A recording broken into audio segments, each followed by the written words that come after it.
put it around the fetlock, right on the ankle. And the chain, that had a chain about this long. And when he would kick, I stepped out of the barn, you know, but he wouldn't try to kick. Till I'd get out. And then he'd kick, and when I shut the door, I stood there and waited. Bang! And you know, and that chain, when he'd kick, his heels were going to kick. When the leg come back, the chain wrapped about his leg. He tried that a couple of times, and at the end of that, he got so he didn't even have to put it on. He just said, pretend. Yeah, just pretend you're putting something on. And the cows are the same way as you. That wouldn't stand for milking, you know. The young heifers are supposed to be out of trouble. So the trick there was to have a long strap with a D-ring, throw it over the back, and run through the D-ring and pull her up tight, right head of the back part where the leg come together, see, with the hip joints. Pull that up as tight as you could draw. Sit down, milk them through. And that worked the same way. All it has to do is you take a hanging strap over there. And just did it. Yeah. They thought it was on, huh? Yeah. We had a lot of fun. So, we had Herbert. He was a little tot, you know. I had him. And when I was throwing grain, he sat on the drill. I had dressed him up with, you know. He couldn't have been more than 2.5, something. And Wyoming was so mad, but he kept hollering at me not to keep him out there because it was kind of windy. But he was dressed good, so nothing happened. Then in April, Ethel was born. The Colfax doctor came down, and brought her into the world. Everything went great. 15 minutes.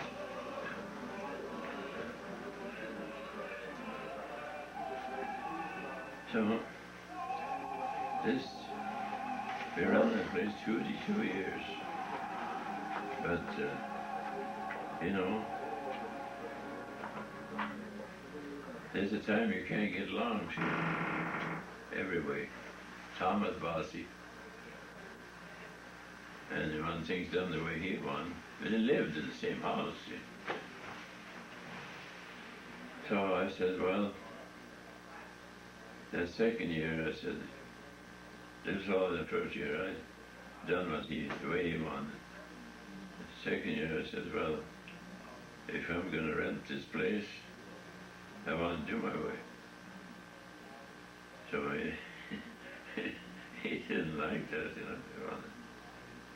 Of course, he figured, you know, he was an old-time farmer, you know, but he'd never made much money at it. But I knew everything about farmer because I was 23 years old. Let's see. Yeah. 23, yeah. So, no, I was older than that. His after we spent 3 years in Minneapolis. So I was 24 when we got married. 3 years, 27, 28 years old. Because I rented the farm from Ord Knapp and we moved to Knapp. Well, that was where Mother loved it so much, isn't it? In the hills over in the Knapp Hills. Where everything went wrong. Well, Emily, she was great for it when we first were in it, but prices were all good when we first moved down there. Many farmers bought government farms, high price, land was high price. And then in 1920, everything went downhill. I was milking 10 cows and selling cream. We used a separator, we had a separator, see. And there was a team in the wagon used to come around and collect the cream. Then once a month you'd get a check. And 28 cents a pound for butter fat. That's the cream called butter fat, see. And take a pound of butter fat makes about a pound and a quarter of real butter after it's churned. So you can imagine, and that working the place on a 50-50 basis. See? So see what was he getting? So I told them that was in the fall of 21. I had a barn full of hay and the corn shucked and everything all ready for getting it ready for winter. And we had quite a few young stock. And these cows that were there, they belonged to the farm, see, except one. I bought one, so they couldn't say that we were using up the cream from the farm. So, at the auction sale, I told them that let's go and have some bills made up as have an auction, sell everything we got, turn it into money, except the furniture, and see if we could get a place in town. So I'd been down to Eau Claire, because Emily's folks, they sold that farm she lived on. He got $11,000 cash, which was big money then, they said, for 80 acres. It was a good house on it, and he built a new barn while it's there. So, but you couldn't buy it for that now. It'd be, see, 4 times as much. Or more. Yeah. Anyhow.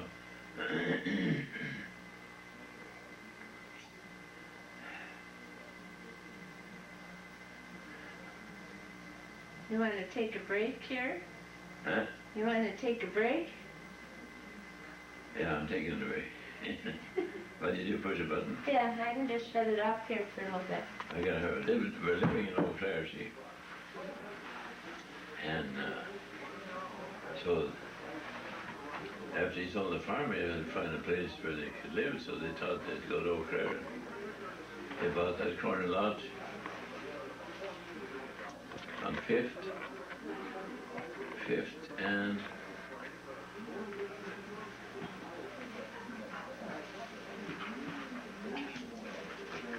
Cedar. And they looked for a place in Eau Claire.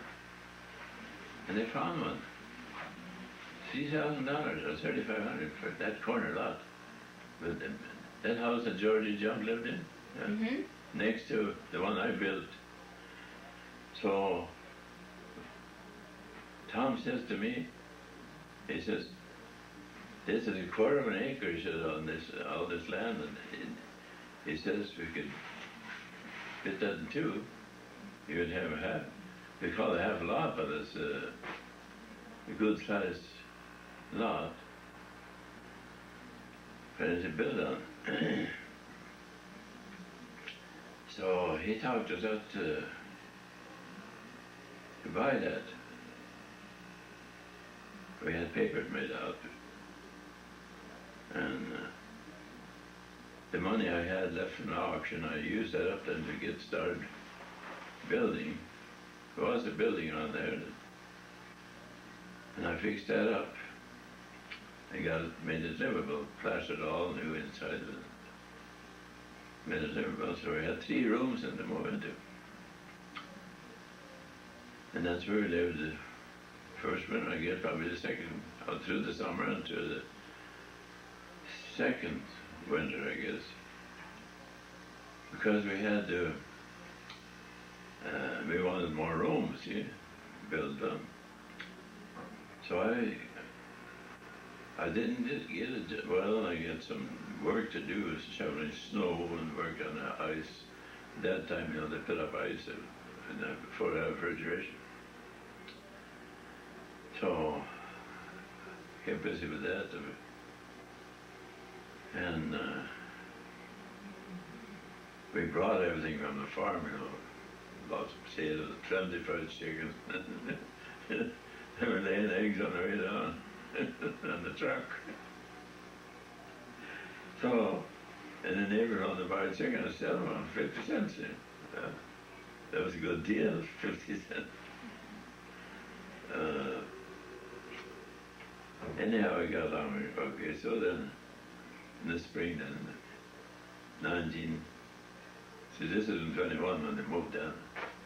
1922 in April, paper mill advertised for the spring water was coming up, see, and they used water power for power to run their grinders. So I went out down there and hired out, signed up, told me when to come to work. So, it was in the pulp mill, down on the river, So, my first job was just loading trucks with all peeled wood with the big ground. So when the water went down in June, there was not enough for power. So then we had to work out in the yard because we had a lot of pulp stacked up and it was ready for to go into the mill,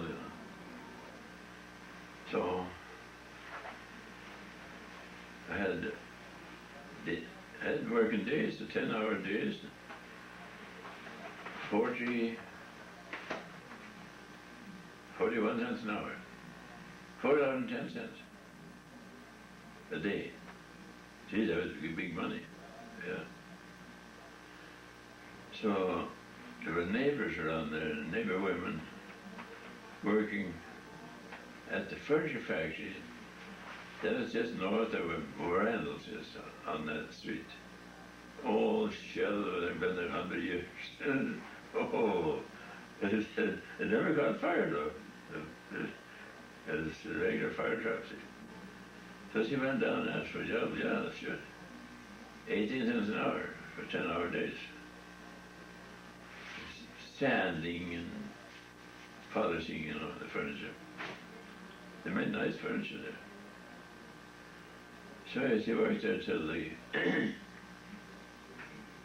the canning company. See, where the Randalls is, that used to be a canning factory. So they would can peas the first, about July, they'd start canning peas. So she quit this furniture job, went down there and there was more money now, I don't remember how much. So by her working and me working, and we'd take everything to the bank that we could spare, and in a year's time we had $800 saved up. I said, no, it was about time for us to plan on building on. So every evening we'd sit at the table and draw plans. I finally did decide on one of them plans. So I didn't want to go in debt, see. So we bought, used that first money, got a good start. And I done the work myself, but you know, when I'd be off between jobs, and instead of going in debt for, you know, set yourself back like they have to do when they buy a house, we just bought from payday to payday. Yeah. But they kept me busy, yeah, on my spare time, see. And we got this foundation up and joining the other part. I laid all the blocks myself and got the frame up. And then help put the frame up. And got the rafters up and covered the roof, see. Well, we had the sides sheeted up too, see. And Herb was 6 years old. He nailed the first floor. Oh, really? Yeah. Yeah, he liked it. So he was nailing it. It was just rough lumber. And they put a good floor of wood, new floors over that, see, so it's double. Well, they do the same thing now. They put now they use plywood, and they put a rug over it. We didn't have plywood in it. So, I do a little, kept doing a little, finally got the sewer, got the sewer in. And a fellow from the mill come on evenings, and I gave him 50 cents an hour. He come down there at 5, and I was going in at 11 on the shift. And so him and I, we worked till 10 for about 4 evenings. Then we had the sewer in, we had the toilet in. But I didn't have no tub, so to the ad in the paper, I found the tub for $5, I think it was, 5 or 6 dollars. It wasn't a 5 footer, I think it was 4.5. But it was all right for that room, small room. Put that in. So then we didn't need to use the outhouse. We had the outhouse, you know. That didn't bother because we came from the farm, you know. But it made it nicer. So, you know how we had it there was the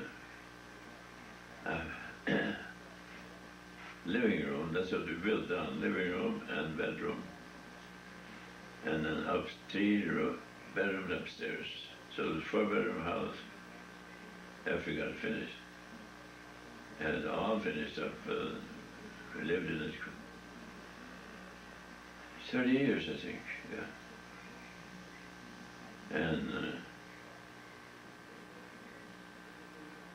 And the kids were leaving home. I said, we don't need so much room. Let's sell this house and fun.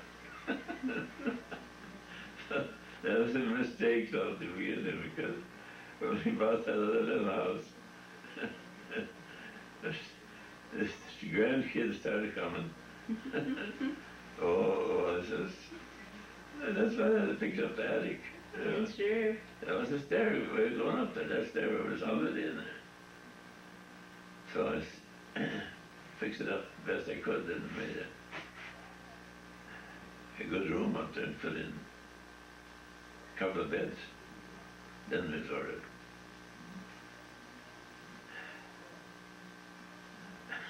You know, they went through that. And the kids we would have, these grandkids who were sort of rough, you know. I remember, and they'd sit down, go upstairs and play, you know. They used the beds for trampolines, you know. And we wondered, you know, maybe she'd go to change the bedding. It was split in two. I said, how could that happen? Well, they've been jumping on it. You see, she'd make up a bed, they had a tight on it, Yeah. and when they jumped in the middle, it split, see. Mhm. So we just had to take these rough ends, and so we had the good strong in the middle. Mhm. And these two outsides got in the middle. So the sheet, we used them for years.